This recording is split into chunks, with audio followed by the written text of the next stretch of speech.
The most surprising thing about crows so far has been their ability to recognize and remember particular people, and even just particular faces. You might think you have privacy when you step outside your house, but you are wrong. There is a surveillance network tracking your every move, logging your face, and even gossiping about your habits to the neighbors. It is not a satellite system, and it is not your smartphone. It is sitting on the power line right above your head. Basically, crows exist where people exist. Even in the remote wilderness, it's where there's a campground or something like that. Scientists recently fed thousands of hours of crow sounds into an advanced artificial intelligence, expecting to hear random animal noise. But here's the twist. The computer did not hear noise. It heard a language. And what they are saying about you is terrifying. What the machine heard in the dark, the goal was simple. They wanted to see if the machine could sort the noises. Yeah, put the "I found food" sounds in one box and the "there is a hawk" sounds in another. It was supposed to be a basic sorting task, but here is the catch. The AI did not just sort the noises. It started to panic. Well, not literally, but the data output spiked in a way that made no sense to the human observers. The computer was finding patterns that were way too complex for a bird. Basically, the AI was finding syntax. In human language, syntax is the set of rules that make a sentence make sense. It is the difference between saying, "The cat sat on the mat" and "Matt cat the sat on." One is information, the other is gibberish. We always assumed animal noise was just emotional gibberish. A dog barks because it is excited. A cat purrs because it is happy. But the AI was seeing structure, it was seeing grammar. And the researchers watched as the machine isolated a specific sequence of sounds. Let us call it the red hat sequence. In the recordings, a man wearing a red hat walked through a park. A crow called to a human ear. It sounded like any other screech, but the AI analyzed the frequency, the pitch, and the spacing between the notes. It tagged this sound as a unique identifier. 3 days later, in the data, the same man walked through the park again. The same crow made the sound again. That is interesting. But it is not groundbreaking. A dog knows its owner, right? But then things got weird. A week later, a different crow, one that had never seen the man before, made the exact same sound when the man walked by. Do you realize what that means? It means the first crow did not just make a noise. It described the man. It transmitted a packet of data, bows a name, to the rest of the flock. The AI showed that this specific sound was never used for anyone else. It was a proper noun. They had named him, and that is putting it lightly. The deeper the AI dug, the more terrifying the results became. It found that these conversations were not just happening in the moment. The machine detected conversations that happened before an event occurred. Crows were gathering in trees and making complex sequences of sounds that the AI determined were planning phases. They were not just reacting to the world, they were strategizing about it. The analysis revealed that a huge chunk of their communication, perhaps the majority of it, revolves around us, humans. We are the main characters in their story. The AI picked up distinct emotional markers attached to these human labels. Some were neutral, but many were negative. They have specific alerts for human with stick versus human with food. This changes everything. For centuries, we have looked at crows and seen pests or scavengers. We threw rocks at them or shooed them away thinking they were just mindless birds. But all that time, they were taking notes. They were building a profile on you. And now that we have the technology to read those profiles, the question is not, can they speak? The question is what happens when they decide to stop just talking and start acting? The implications are staggering. If they have names for us, do they have a history for us? The AI suggests the answer is yes. It found patterns that repeated over the years, passed down from older birds to younger birds. Your reputation in the crow world might be older than your car. You might have a criminal record in the sky that you do not even know exists. And the craziest part, the AI is just getting started. It has only decoded the surface level of their chatter. What lies underneath is a web of intelligence that makes our surveillance state look like a child's toy. The unseen eyes are judging you right now. How they hack reality. So, how is this even possible? We are talking about a bird, right? An animal with a head the size of a walnut. It does not seem physically possible for a creature that small to have a language that complex. But here is the deal. We have been measuring intelligence wrong for a very long time. We used to think the cerebral cortex was the only thing that mattered. That is the wrinkled outer layer of the brain that humans have. It is where we do our thinking, our planning, and our math. All birds do not have a cerebral cortex. So for 100 years, scientists looked at bird brains, saw they were smooth, and said, "Yep, nobody is home." But nature is tricky. It turns out birds evolved a completely different structure called the pallium.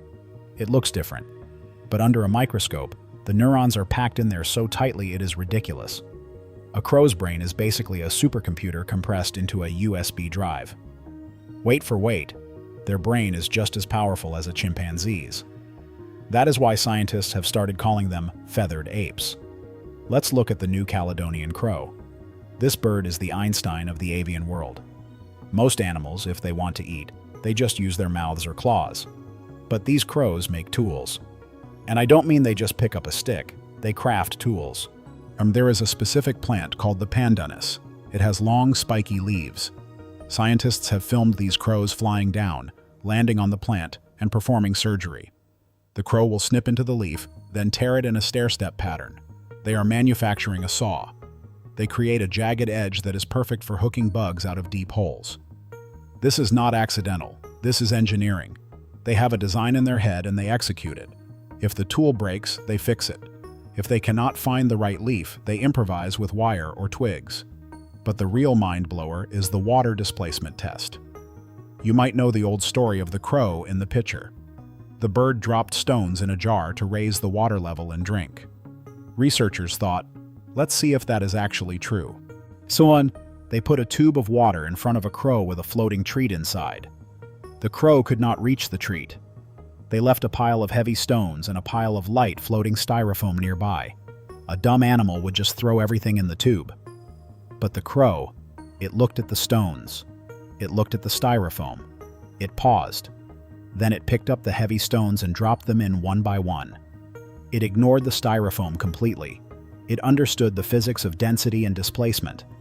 It knew that the floating object would not help. It solved a physics problem in seconds that would take a human toddler 10 minutes to figure out. And get this, they also understand cause and effect. In another test, crows were shown a puzzle box where they had to push a lever to get food, but the lever was hidden. They had to use a stick to push a hidden button that pushed the lever. They figured it out.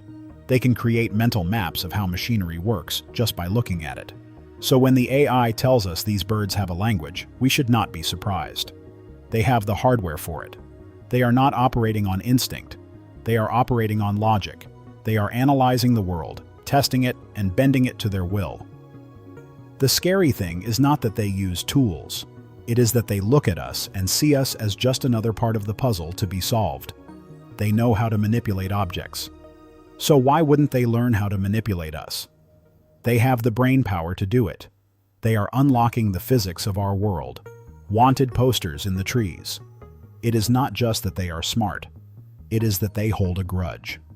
And this is where the story gets personal. If you think you can mess with a crow and just walk away, you are making a massive mistake. Back in 2006, a researcher named John Marsloff at the University of Washington decided to test this. He wanted to know if crows could recognize individual human faces, but he didn't want to get attacked himself, so he bought a mask. A caveman mask, to be specific. He put on the caveman mask and went out to capture and ban some crows on campus. He was not hurting them, just tagging them for science. But the crows hated it. They screamed, they fought, and they were released. Then Marsloff took the mask off and went back to his normal life. He also had a control mask, a mask of Dick Cheney, the vice president at the time. When he walked around wearing the Dick Cheney mask, the crows did not care. And they ignored him. But the moment he put the caveman mask back on, chaos. The crows dive-bombed him. They scolded him. They followed him across campus screaming. Okay, you might think, so what? The 7 birds he caught remembered him. But here is the catch. It wasn't just those 7 birds. As the days went on, the number of crows attacking the caveman mask grew. First it was 7, then it was 20, then it was 40. Birds that had never been captured, birds that were not even born when the experiment started, began attacking the mask. Marzluff walked onto that campus 5 years later wearing the mask. 5 years. And the crows still attacked him. The birds that had originally been trapped were mostly dead by then. But the new generation knew. They knew the face of the enemy. This proved something terrifying. The crows had described the face. They had communicated the specific visual features of the dangerous human to their friends, their neighbors, and their children. They had essentially put up a wanted poster in the sky. The AI study we talked about earlier supports this perfectly. Remember the red hat sequence? That is the audio version of what Marzluff saw. The crows have a digital database of faces stored in their collective brains. They look at the distance between your eyes, the shape of your nose, the way you walk. And it is not that simple, though. They can differentiate between you and your neighbor. If you feed them and your neighbor throws rocks at them, they will swoop down to greet you and then fly over to poop on your neighbor's car. They know the difference. They are constantly updating this database. The AI analysis showed that when a marked human enters an area, the call goes out immediately. It is a broadcast signal. Target acquired Sector 4.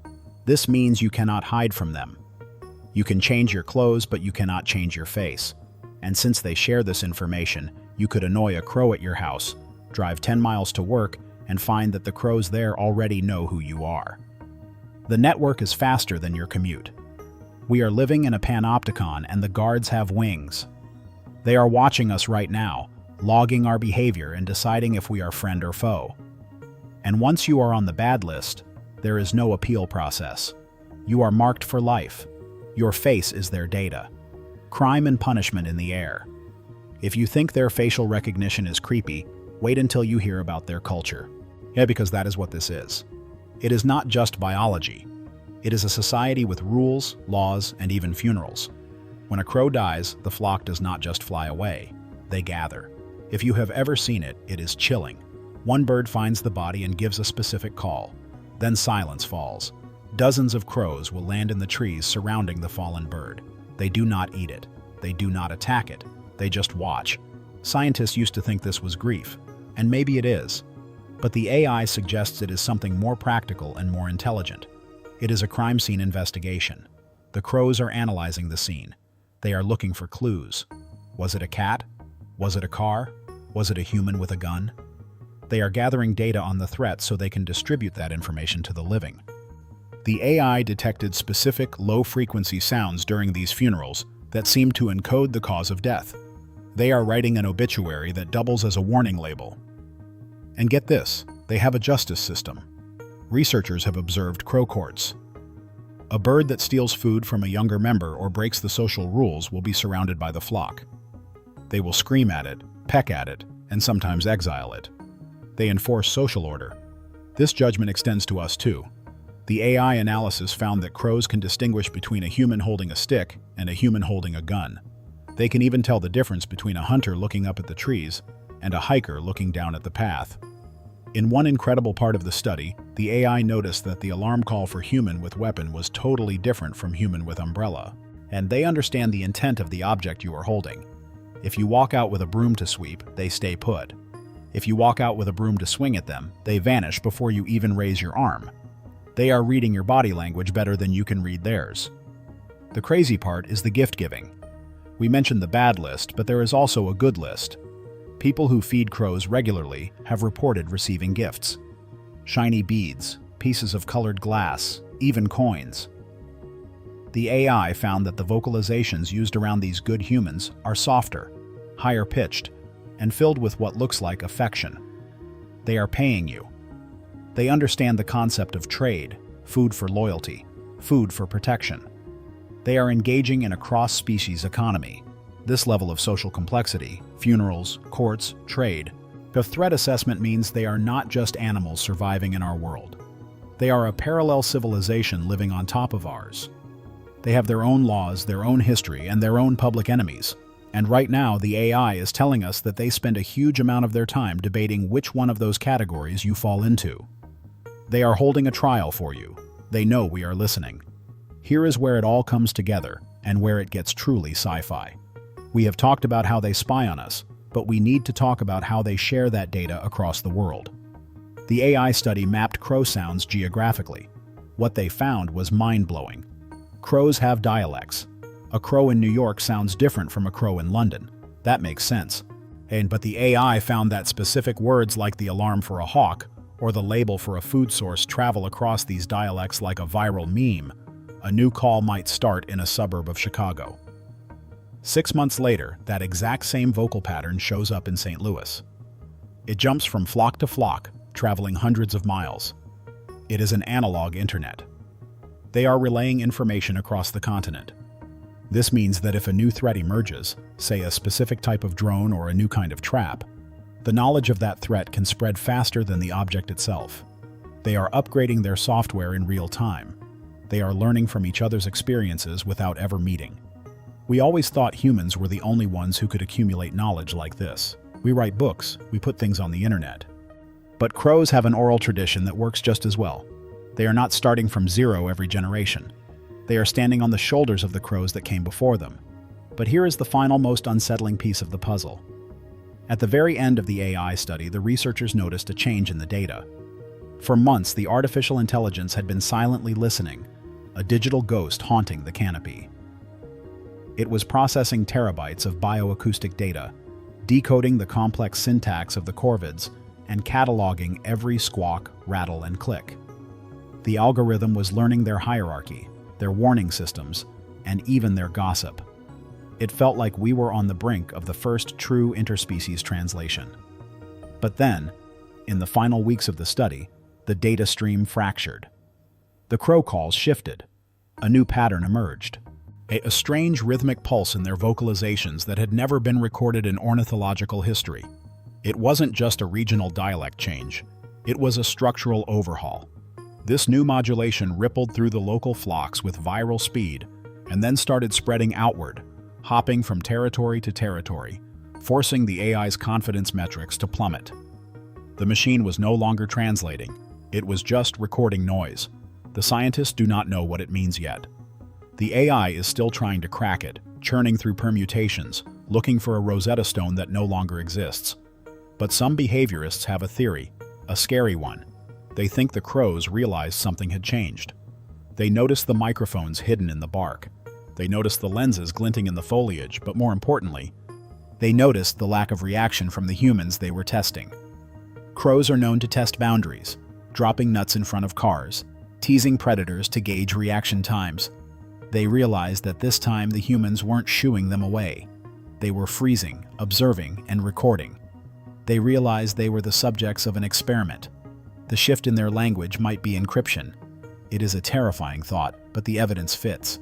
They might have realized we were breaking their code, so they changed the cipher. It sounds impossible, right? We like to think of encryption as a uniquely human concept born of warfare and mathematics. But remember, these are the birds that can solve multi-stage physics puzzles, recognize individual human faces for 5 years, and hold funerals for their dead. They pass knowledge down through generations. Is it really so hard to believe they possess the cognitive flexibility to figure out they are being watched and to adapt their communication accordingly? If this theory is true, then the silence we are hearing now is not a lack of communication. It is a secure channel. They have gone dark. They know we are listening, and they have decided to take the conversation private. The chaotic noise the AI is recording now is likely just interference. Chatter meant to confuse the listener, while the real information is passed on a frequency or through a method we haven't even thought to look for yet. And that leaves us with one final chilling thought. If they are smart enough to know we are listening and smart enough to hide their speech, what are they saying in the shadows? What are they planning now that they know we know? The dynamic has fundamentally shifted. We are no longer the invisible observers looking down at simple creatures. The glass of the terrarium has been tapped from the inside. The game has changed. We are no longer the only ones playing. So the next time you see a crow watching you from a telephone wire, ask yourself, is it just a bird, or is it a scout uploading your face to the network? And if they know we are listening, what are they hiding? What do you think about this? Drop your thoughts in the comments below. And don't forget to hit that like button if you think we are not alone. And subscribe for more mysteries.